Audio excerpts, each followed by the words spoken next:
ایران کے supreme leader آیت اللہ علی خامنئی نے تقریباً 5 سالوں میں پہلی بار نماز جمعہ کی امامت کی۔ تہران میں حزب اللہ کے رہنما حسن نصر اللہ کی ہلاکت کے بعد خطبہ دیا، جس میں انہوں نے اسرائیل کے خلاف نعرے لگائے اور کہا کہ اگر ضرورت پڑی تو مزید انتقامی کارروائیاں جاری رہیں گی۔ حسن نصر اللہ جو گزشتہ ہفتے ایک اسرائیلی حملے میں مارے گئے تھے، آیت اللہ خامنئی کے قریبی ساتھیوں اور دوستوں میں سے ایک تھے۔ اپنے خطبے میں آیت اللہ خامنئی نے فلسطینیوں کی حمایت کرتے ہوئے تقریباً 1 سال قبل اسرائیل پر حماس کے 7 اکتوبر کے حملے کو ایک منصفانہ اور بین الاقوامی سطح پر قانونی کارروائی قرار دیا۔ انہوں نے اسرائیل کو پاگل کتا، خون کے پیاسے اور بھیڑیے جیسے الفاظ کہے اور کہا کہ ایسی ظالم حکومت پر کوئی بھی حملہ انسانیت کی خدمت ہے۔ انہوں نے حماس اور حزب اللہ کی کھل کر حمایت کی،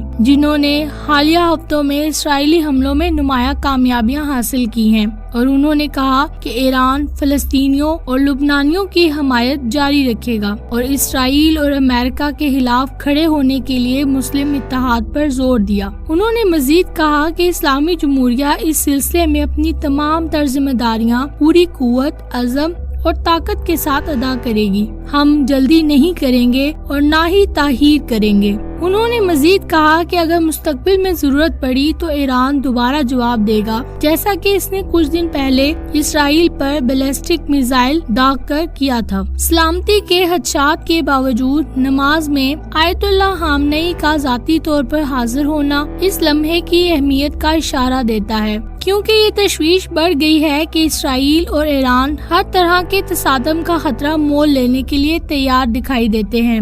جارج واشنگٹن یونیورسٹی میں منسلک پروفیسر اور ایران کی قومی سلامتی کے ماہر سینا ازودی نے کہا، آیت اللہ خامنئی کا پیغام مزاحمتی گروہوں اور عرب عوام کے ساتھ یکجہتی اور اسرائیل کے ساتھ ممکنہ تنازع کے لیے گھریلو حمایت کو فروغ دینے کے لیے تھا۔ انہوں نے مزید کہا کہ ایران بیرون ملک یہ اشارہ دے رہا ہے کہ ایران کوئی غیر معقول اقدام نہیں کرے گا اور نہ ہی آگے بڑھے گا، بلکہ ممکنہ حملوں کا جواب دے گا۔ آیت اللہ خامنئی نے حزب اللہ، لبنانی اور فلسطینی پرچم لہرائے اور حسن نصر اللہ کے پوسٹر اٹھا رکھے تھے۔ کچھ مردوں نے پیلے رنگ کی حزب اللہ کی سر پر ٹوپیاں بھی پہن رکھی تھیں۔ سرکاری بیان بازی کے باوجود انٹرویوز، ورچوئل ٹاؤن ہالز اور سوشل میڈیا پوسٹ میں بہت سے ایرانیوں نے کہا کہ وہ اسرائیل کے ساتھ جنگ کے بارے میں بہت فکر مند ہیں۔ وہ جنگ نہیں چاہتے ہیں، لیکن اگر اسرائیل اس اقدام سے باز نہ آیا تو اس کو بھرپور جواب دیا جائے گا۔ آیت اللہ خامنئی نے لبنان میں فلسطینیوں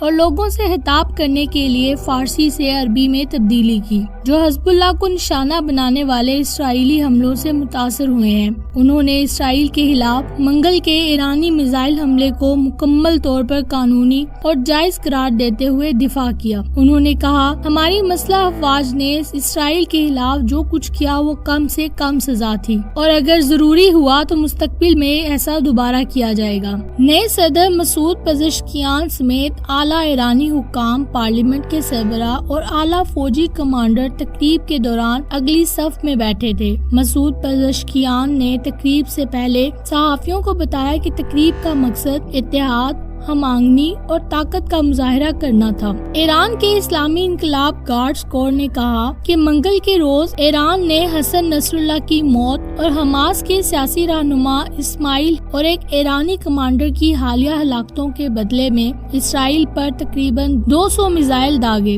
اسرائیل نے کہا ہے کہ وہ ایران کے خلاف جوابی حملے کرے گا، جس سے علاقائی جنگ کا خدشہ پیدا ہو سکتا ہے۔ حملوں کی ایک سیریز میں اسرائیل کا مقصد فوجی صلاحیتوں کو کم کرنا اور حزب اللہ کی قیادت کو ختم کرنا ہے، جو ایران کی حمایت یافتہ ملیشیا گروپ ہے اور لبنان میں مقیم ہے۔ جمعرات کی رات تقریباً نصف شب اسرائیل نے بیروت کے جنوب میں ایک پڑوس میں شدید فضائی حملے شروع کیے۔ 3 اسرائیلی حکام کے مطابق حسن نصر اللہ کے ممکنہ جانشین ہاشم صفی اللہ کو نشانہ بنانے کی کوشش کی۔